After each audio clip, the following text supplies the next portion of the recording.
nos hacíamos esta pregunta al comienzo. ¿Qué va a pasar con la democracia argentina?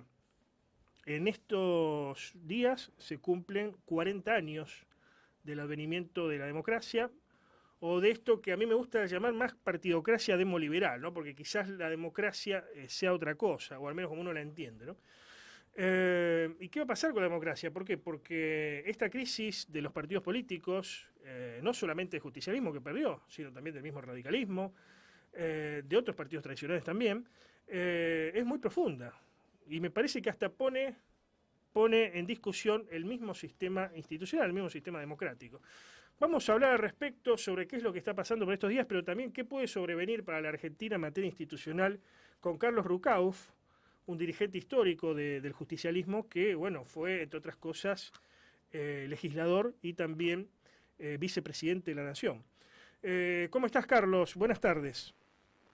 ¿Qué tal? Muy buenas tardes a todos. Gracias por atendernos. Te saludamos desde acá, desde Rosario.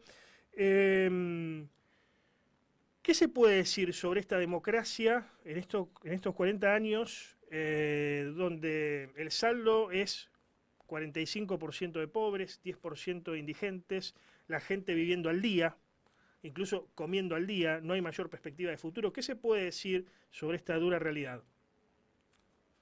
Bueno, que solamente se puede modificar con más democracia y más libertad. No hay forma en la historia contemporánea de ningún país del mundo que haya salido de sus crisis con un sistema autoritario. El sistema democrático tiene claramente muchos vicios, porque los seres humanos somos imperfectos y somos los seres humanos los que definimos la convivencia de una sociedad. Pero claramente los problemas que tenemos tienen que ser motivo de un constante debate, una constante discusión entre los que tienen responsabilidades. Yo decía hoy a la mañana, de cara a esta reunión que el presidente tuvo con los gobernadores, a las manifestaciones de mañana de la izquierda y a las discusiones respecto al problema que implica una devaluación que no tiene compensación en salarios, jubilaciones ni cualquier ingreso fijo, que esto no se puede arreglar desde un sector nada más. Ujú. Decías, Carlos, que se sale con más libertad. Bueno, hoy por hoy está de moda de alguna manera la palabra libertad, así como durante el kirchnerismo estuvo de moda la palabra o el concepto derechos humanos. ¿Qué implica o qué implicaría de forma, perdón, de forma ideal la libertad? Porque la libertad por allí que propone el gobierno de Milei es una libertad bastante particular, ¿no? Bueno, es que la libertad, como los derechos humanos, como cualquier otro principio de los que ha logrado la humanidad a lo largo del tiempo, tiene que ser vinculados a la existencia del otro. No hay libertad de uno por encima de la libertad del de al lado, porque si no, lo que hay es una opresión disfrazada de libertad.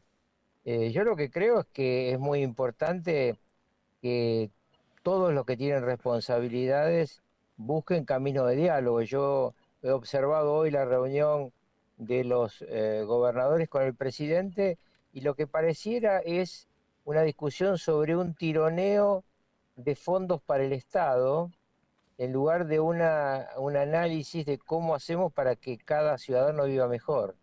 Ujú. Claro.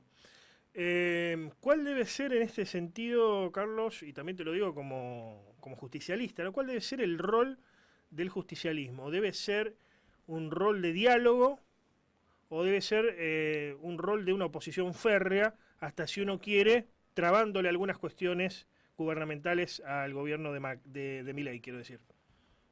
Bueno, yo hablo como analista, yo me he retirado de la política desde el momento en que la gente gritaba que se vayan todos, creo que el único que se fui yo, y desde entonces estoy intentando explicar desde mi experiencia qué es lo mejor para que no se repitan los errores que nosotros cometimos.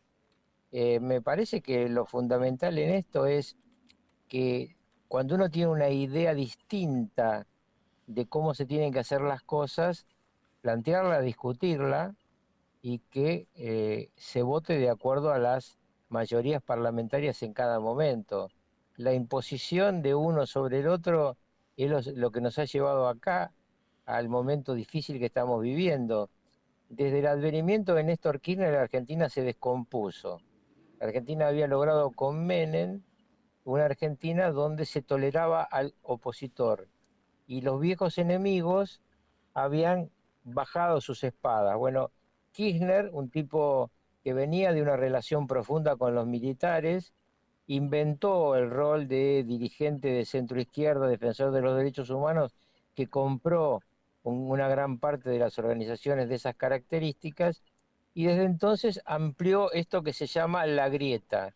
Una grieta que sigue existiendo porque se le ha explicado a la gente muchas mentiras, como por ejemplo que la Argentina es un país que puede repartir lo que no tiene. Y no se puede repartir lo que uno no tiene. E igual que en la casa de uno, si vos ganas 400.000 pesos, no podés vivir por 20 millones. Bueno, la Argentina hace rato que viene gastando más de lo que recibe por impuestos y al igual que una persona, cuando vos no tenés ingresos sólidos, ingresos genuinos, tenés dos caminos. O recurrís al ahorro o que te presten. Bueno, Ujú. nosotros no tenemos ahorro. Sergio Massa dejó a la Argentina 14.000 millones de dólares con números negativos en el Banco Central. Nunca ocurrió en la historia argentina eso. Y en segundo lugar, nadie nos presta porque le hemos fallado a todo el mundo. Es como el tipo en el barrio que ya a todos le prestaron, a todos los cagó y en consecuencia nadie le presta más nada. Entonces la Argentina se encuentra en una situación realmente de pobreza.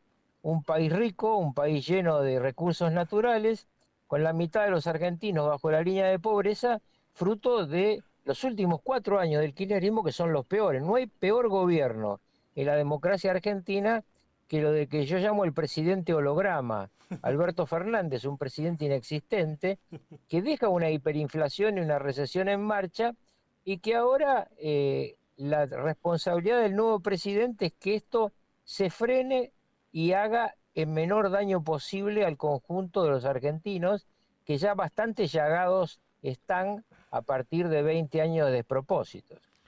Por estos días, las principales explicaciones de analistas, periodistas, incluso de políticos que se han ensayado sobre la victoria de Milei refieren casi exclusivamente y hasta, digamos, de una forma perdón, determinista a lo económico. De que ganó por la economía, de que Yo está... creo que no, No, yo creo que no. No, yo creo que hay un componente profundo moral. moral. Sí, millones de peronistas votaron contra su partido histórico porque sus dirigentes y su presidente los traicionó. Ujú. Porque si no, no te puedes explicar lo que ocurrió. Vos podés explicar el 30% inicial, el que luego tuvo en primera vuelta Milei, pero el 56% se explica en repudio a lo que existía. Yo me he cansado de escuchar a jóvenes peronistas diciéndome, esto no es lo que nosotros creemos que hay que hacer, hay que votar contra esto. Entonces, cuando una parte importante de los argentinos vota contra esta asfixia que produjo el kirchnerismo, también eso le implica una debilidad al actual presidente, porque él tiene 30% de fierro, pero el Ujú. resto no. ¿Cuánto influyó lo cultural? A eso también iba mi pregunta. En el sentido de que se invirtió mucho en estos años de Alberto Fernández, pero también durante el último kirchnerismo, si uno quiere, en esto que se denomina habitualmente derechos civiles, ¿no? Derecho de las diversidades, derechos de la mujer y mucho, mucho presupuesto, inclusive campañas de publicidad de este tipo de cuestiones. ¿Cuánto influyó lo cultural y si en este sentido, de alguna manera, ¿cómo podemos decir? Reaccionó el ser nacional o el ser argentino frente a esta nueva tendencia global de la Agenda 2030, lo que tiene que ver con lo cultural y el progresismo principalmente. Bueno, este debate cultural no se da solamente en la Argentina, es un debate que se da en el mundo entero. Pero a mí también me consta que muchísima gente que estaba por las libertades en materia de género, que estaban y están a favor del aborto, votaron por mi ley. Es Ujú. decir, se sintieron traicionados también, porque acá el nivel de corrupción de lo que se ha vivido es realmente tan fuerte que cualquiera se daba cuenta. Yo hace 2 años en un programa de televisión le dije al periodista Trebuch, que estaba en otro canal, no el que está ahora, y está grabado, si siguen gobernando así, el próximo presidente es Milei. Y él me dijo, ¿cómo? Y le digo, porque yo escucho a los jóvenes y los jóvenes están buscando una respuesta sobre lo que están viviendo. Y uno de ellos me parece que me lo definió impecablemente. Me dijo, mire, doctor, nosotros cambiamos concejales de un partido del otro. A los 6, 7 meses cambiaron la 4x4 y yo hace 5 años que sigo con la misma chata con la que voy a cortar el pan. Claro. ¿Qué debería hacer Milei pensando a futuro y también pensando en la institucionalidad de la Argentina? Porque, a ver, Milei llega por un partido de alguna manera alquilado, es un partido de un empresario acá de la zona, de José Bonacci, el partido UNITE, que después lo junta con otros y arma un gran frente, que es La Libertad Avanza. Es algo aluvional lo de Milei. ¿Dónde debería refugiarse? Si debería refugiarse en el radicalismo o debería plantear una suerte de neomenemismo, inclusive interactuando con algunos gremios más proclives al diálogo, ¿no? Desde ya. Es una pregunta difícil de contestar, porque Milei en realidad es una figura apartidaria. Viene desde afuera del sistema político y sigue comportándose, aún como presidente, como un outsider.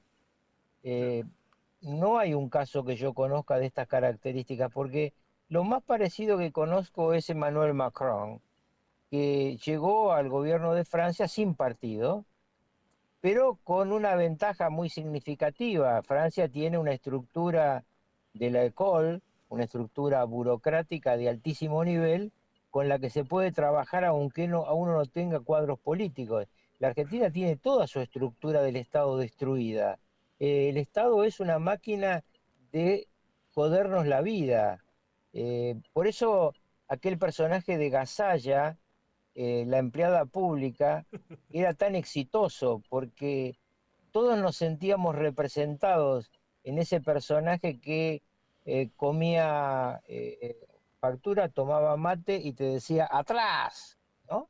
Ujú, Esto es un poco lo que termina como consecuencia en un Milei presidente. ¿Cómo sigue esto? La verdad, no lo sé. ujú. Finalmente, y sin robarte más tiempo, Carlos, Milei gana, entre otras de las ideas, con este concepto de que la justicia social es un robo. Y la justicia social en América Latina ha sido un concepto muy interesante porque ha explicado muchos gobiernos e inclusive ha ayudado en muchos casos a lo que se denomina movilidad social ascendente, no solamente en Argentina, ¿no? En México, en otros lugares, en Brasil. ¿Muere el concepto de justicia social después de la victoria de Milei o se debe reconfigurar y va a ir hacia otra cosa? No, yo creo que hay que separar el Milei candidato del Milei presidente. Ni va a acabar la justicia social, ni va a haber dolarización, ni va a desaparecer el Banco Central. Eh, Cada una de estas cosas va a tener seguramente un camino a transitar. Yo te diría que hasta ahora el gobierno de Milei es un melón sin abrir. ¿Viste cuando vas a la verdulería y querés comprar un melón, que esta es la época del año, lo tocas, le hundís la puntita, lo olés y decís, bueno, este está bueno, pero hasta que lo abrís no sabes. Vamos a ver qué pasa en los próximos meses. Muchas gracias por este contacto, Carlos. Al contrario, hasta siempre. Adiós.